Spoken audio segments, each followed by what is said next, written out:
Hello everyone, welcome to our channel. My name is Prachi और today we are going to discuss a topic from reasoning. So guys, जैसे कि हमने previous video में science के syllabus को यहाँ पर क्या किया है, रीजनिंग के सिलेबस को क्या किया है, डिस्कस किया है प्रीवियस वीडियो में। अगर आपने नहीं देखी है तो ज़रूर देख लें।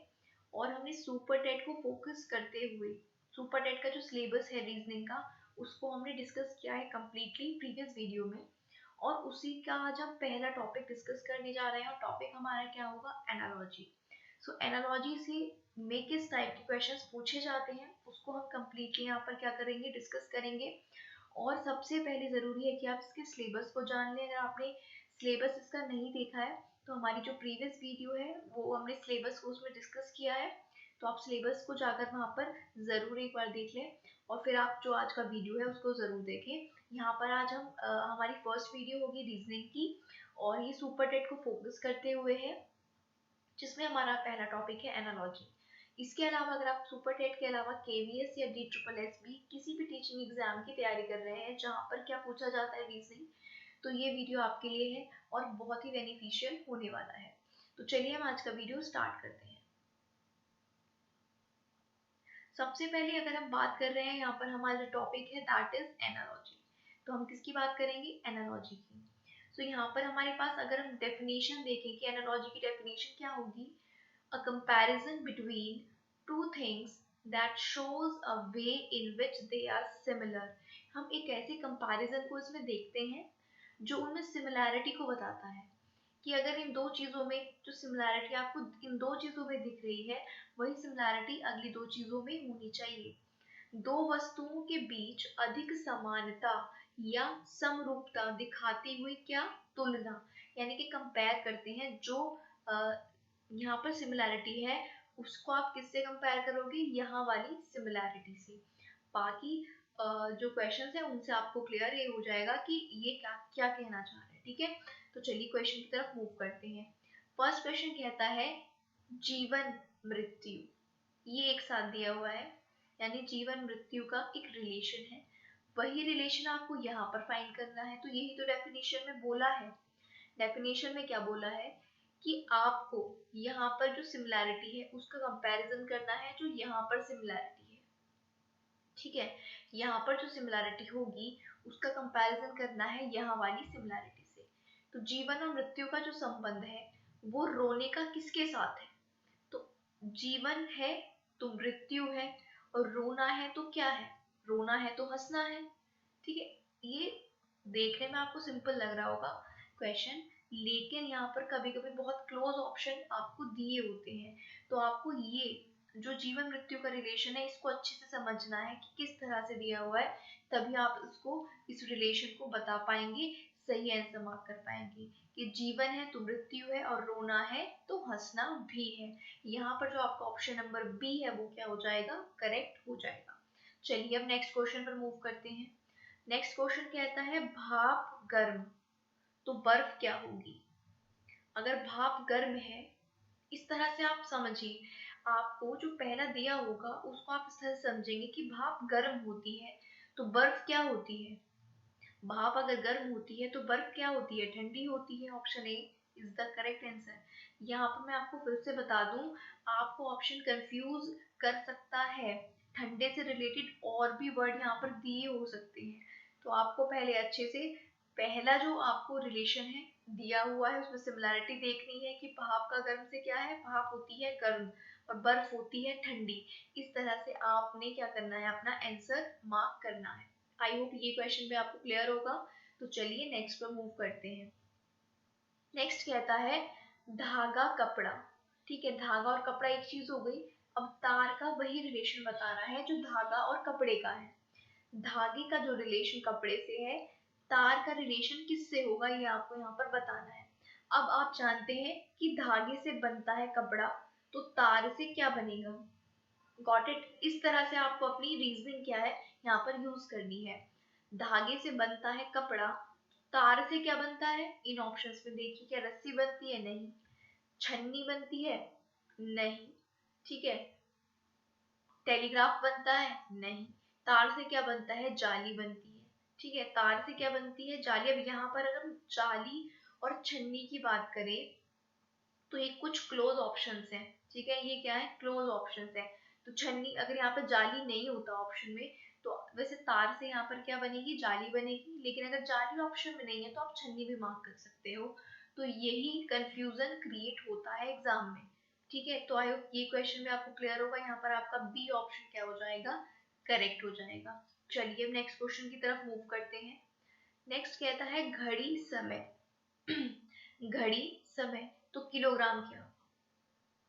अब एक बार बताइए, घड़ी में हम क्या देखते हैं, घड़ी से हम क्या मेजर करते हैं, टाइम यानी कि समय।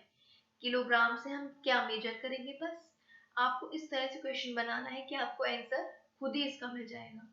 घड़ी में हम देखते हैं समय, किलोग्राम से हम क्या मेजर करते हैं, तो वजन को करते हैं, क्योंकि ग्राम तो फिर एक यूनिट हो जाएगी, मीटर भी यूनिट है, और दूरी एक अलग चीज हो जाएगी, ठीक है। तो किलोग्राम में हम क्या मेजर करते हैं, वजन को यानी कि वेट को। जिस तरह से घड़ी मेजर करती है टाइम को, वैसे ही किलोग्राम जो है ये मेजर करता है किसको, वेट को यानी कि वजन को। तो यहाँ पर भी आपका ऑप्शन नंबर ए क्या हो जाएगा, करेक्ट हो जाएगा। तो आई होप ये क्वेश्चन भी आपको क्लियर होगा, ठीक है। चलिए नेक्स्ट क्वेश्चन की बात करते हैं। नेक्स्ट क्वेश्चन कहता है भोपाल का जो संबंध मध्य प्रदेश से है, भुवनेश्वर का वो संबंध किससे है, ये बताइए। भोपाल का जो संबंध मध्य प्रदेश से है, भुवनेश्वर का संबंध किससे है।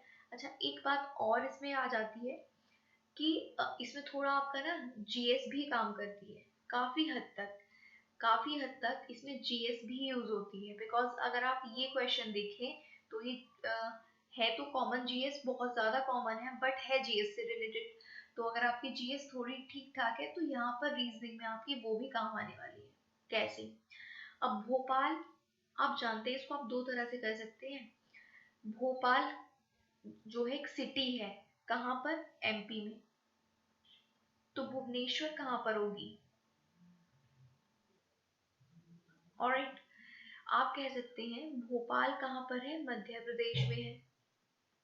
तो भुवनेश्वर जो सिटी है वो कौन से स्टेट में है, तो भुवनेश्वर जो सिटी है वो है उड़ीसा में, यानी कि ऑप्शन बी यहाँ पर क्या हो जाएगा, करेक्ट हो जाएगा। जिस तरह से भोपाल सिटी है मध्य प्रदेश की, वैसे भुवनेश्वर सिटी है उड़ीसा स्टेट की, ठीक है। यहाँ पर भोपाल मध्य प्रदेश की कैपिटल भी है,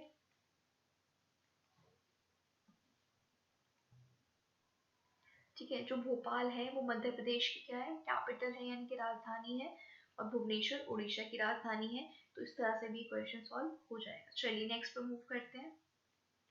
नेक्स्ट क्वेश्चन कहता है 6 का जो 13 से रिलेशन है वो 11 का किससे होगा, ठीक है। 6 का जो रिलेशन 13 से है, 11 का वो किससे होगा, ये आपको देखना है। तो अगर हम यहाँ पर बात करते हैं तो 6 का 13 से रिलेशन हमें फाइंड आउट करना है। हम अगर देखें 6 इंटू 2 कितना होता है, 12, और इसमें अगर हम 1 ऐड कर देते हैं तो ये कितना हो जाता है, 13। अगर हम यहाँ पर भी वही करें 11 इंटू 2, जो यहाँ पे क्या एग्जैक्टली वही करना है, +1, तो ये कितना आ जाएगा, 23। अगर ये ऑप्शन में है तो यही आपका आंसर होगा। देखिए लॉजिक जो इसमें लगता है वो एक से ज्यादा हो सकता है, ठीक है। तो आप अपना जो भी आपको फर्स्ट माइंड में आता है आप वो अप्लाई करेंगे, अगर वो ऑप्शन में है दैट मीन्स आपका लॉजिक बिल्कुल सही है। जो लॉजिक यहाँ पर अप्लाई हुआ है वही लॉजिक यहाँ पर अप्लाई होना है, सेम। तो अगर यहाँ पर इंटू 2 प्लस 1 हुआ है तो यहाँ पर भी इंटू 2 प्लस 1 ही होगा, ये आपको ध्यान रखना है।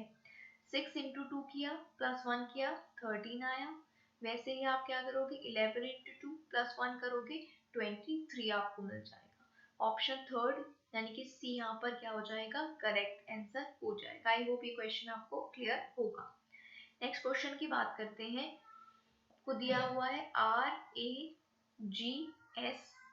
और इसका रिलेशन दिया हुआ है QYDO से, और इसका आपको रिलेशन बताना है DREG का। यहाँ पर अगर हम बात करें तो जो अल्फाबेट सीरीज होती है वो हमें पता होनी चाहिए। दैट मीन्स जो A B सी डी की नंबरिंग है वो हमें पता होनी चाहिए, इसको हम डिटेल में डिस्कस करेंगे नेक्स्ट वीडियो में। फिलहाल आप यहाँ पर इतना देख लीजिए, इनकी जो नंबरिंग है वो बहुत सिंपल होती है। ए फर्स्ट लेटर है तो इसकी फर्स्ट होती है, बी सेकेंड है तो इसकी 2, C third, D 4 and so on, ऐसे इनकी नंबरिंग्स होती है। तो सबसे पहले आप इनकी नंबरिंग कीजिए। आर की होती है 18, ए की होती है 1, जी 7 और एस की होती है 19, डी की होती है 4, आर की 18, ई की 5, जी की 7, क्यू की होती है 16, वाई की होती है 25, डी की 4 और ओ की होती है 15। अब इनमें रिलेशन जो बनेगा वही रिलेशन यहाँ पर बनेगा। तो देखते हैं यहाँ पर क्या रिलेशन बन रहा है। हम यहाँ पर क्या देख रहे हैं, देखिए क्यू का क्या होता है 17 होता है। अब यहाँ पे 18 से 17 यानी कि -1 हो रहा है, यहाँ पर -2 हो रहा है, यहाँ पर -3 हो रहा है और यहाँ पर -4 हो रहा है।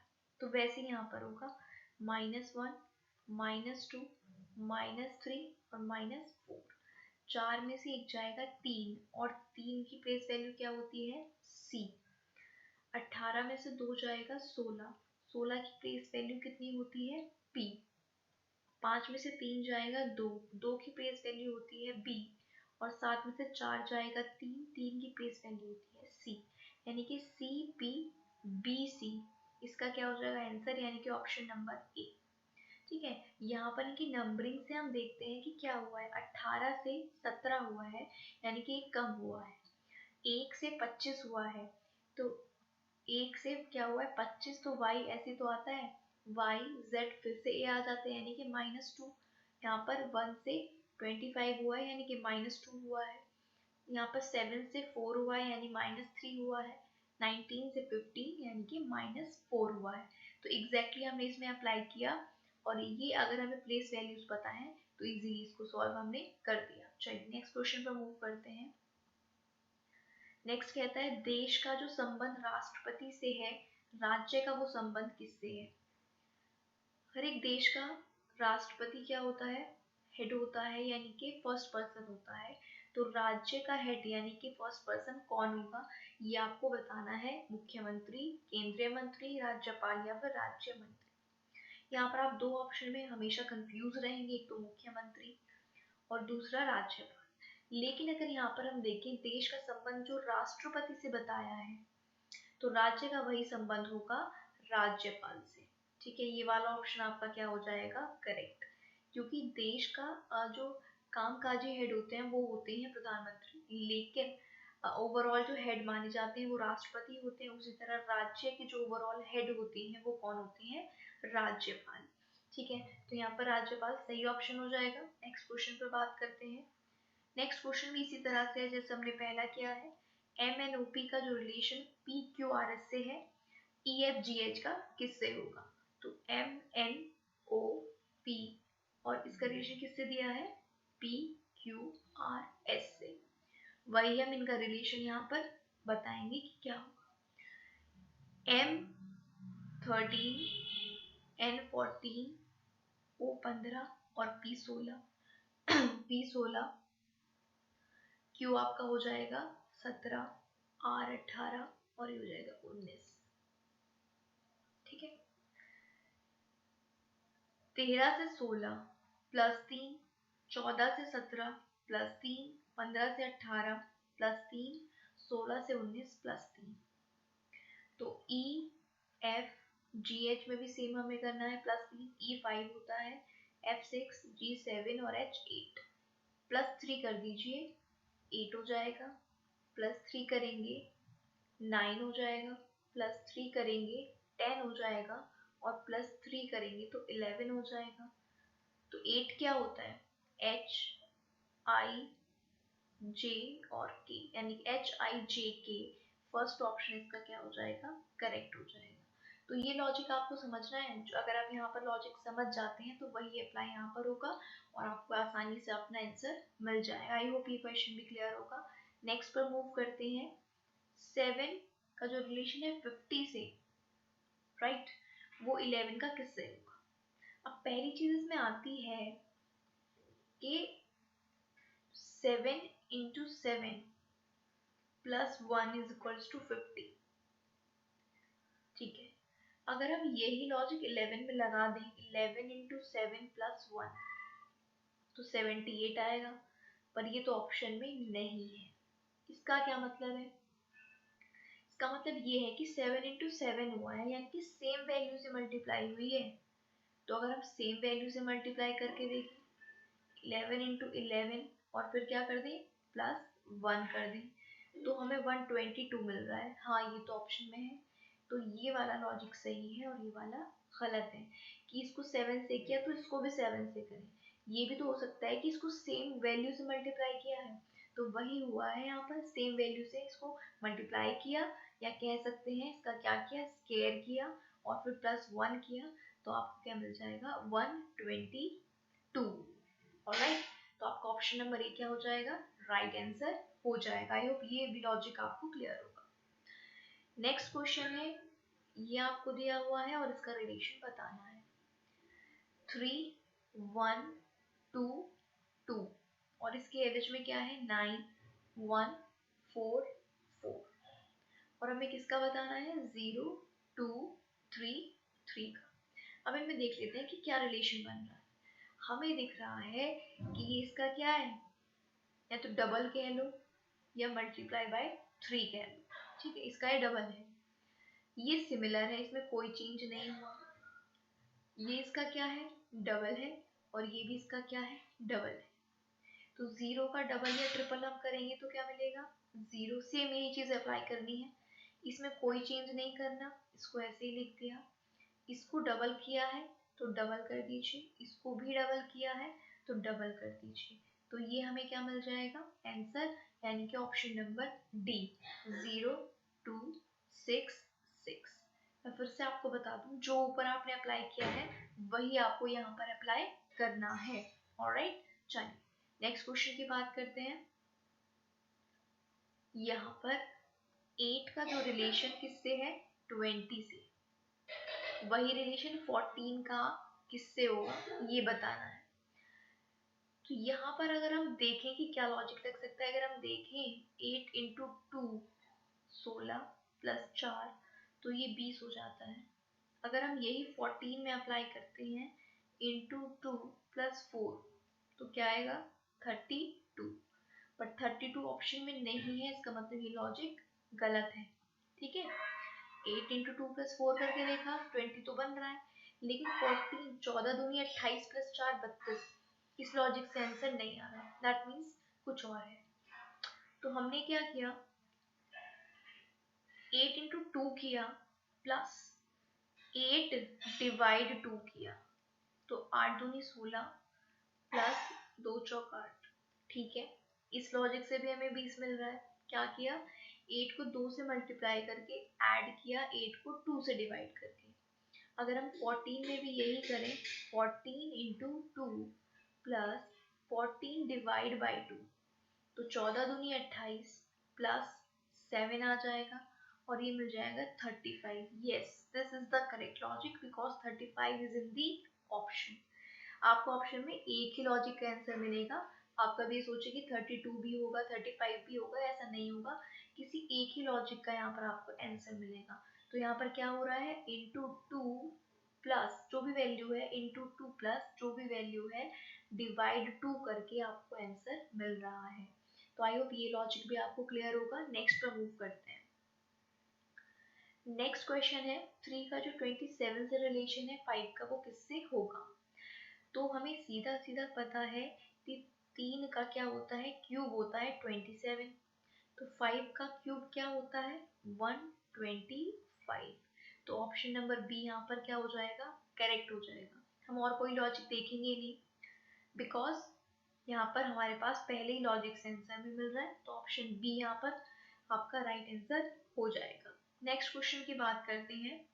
11 का जो 38 से रिलेशन है 13 का वो किससे होगा। आप भी साथ साथ सारे क्वेश्चंस को सॉल्व कर सकते हैं, और नहीं कर रहे हैं तो बाद में जरूर सॉल्व करें।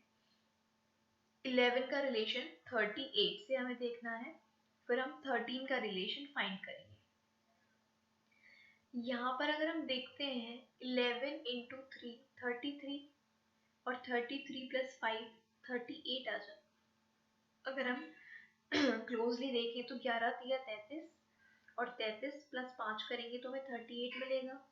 ठीक है, यहाँ पर भी अगर हम इसको अप्लाई करें इंटू 3 प्लस 5 तो क्या मिल रहा है 13 तिया 39 प्लस 5 44 मिल रहा है। तो this is the correct answer, 44 is the correct answer. ठीक है, क्या हो रहा है इंटू 3 प्लस 5 11 तिया 33 प्लस 5 38, सेम हमने क्या इंटू 3 प्लस 5 13 तिया 39 प्लस 5 44, यानी कि बी ऑप्शन यहाँ पर करेक्ट है। पहला ही लॉजिक हमारा क्या है सही है। चलिए नेक्स्ट की बात करते हैं।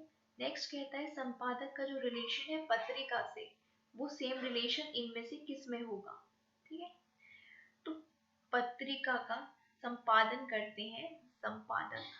ठीक है, पत्रिका का संपादन कौन करते हैं संपादक। उसी तरह फिल्म का निर्देशन कौन करते हैं निर्देशक। तो ऑप्शन डी यहाँ पर क्या हो जाएगा करेक्ट हो जाएगा। इस तरह से और कोई ऑप्शन यहाँ पर नहीं है। ठीक है, पत्रिका का संपादन होता है संपादक के द्वारा, उसी तरह फिल्म का निर्देशन यानी कि डायरेक्शन होता है निर्देशक के द्वारा। तो ऑप्शन डी यहाँ पर आपका क्या हो जाएगा राइट आंसर। सो गाइस ये आज का वीडियो था। अगर आपको अच्छा लगा है तो लाइक बटन पर जरूर प्रेस करें, ज़्यादा से ज़्यादा अपने फ्रेंड्स के साथ को शेयर करें, अपने ग्रुप्स में शेयर करें जो भी आपके ग्रुप्स हैं, बिकॉज हम रीजनिंग के सभी टॉपिक्स को यहाँ पर डिस्कस करने वाले हैं। तो ज़्यादा से ज़्यादा फ्रेंड्स को आप इस चैनल के साथ जोड़ें, इन वीडियोस को शेयर करें। चैनल पर सब्सक्राइब अभी नहीं किया है तो सब्सक्राइब करके बेल आइकन को प्रेस कर लें आने वाली सभी वीडियोस को देखने के लिए। सो गाइस ये आज का वीडियो था। Thank you for watching the video.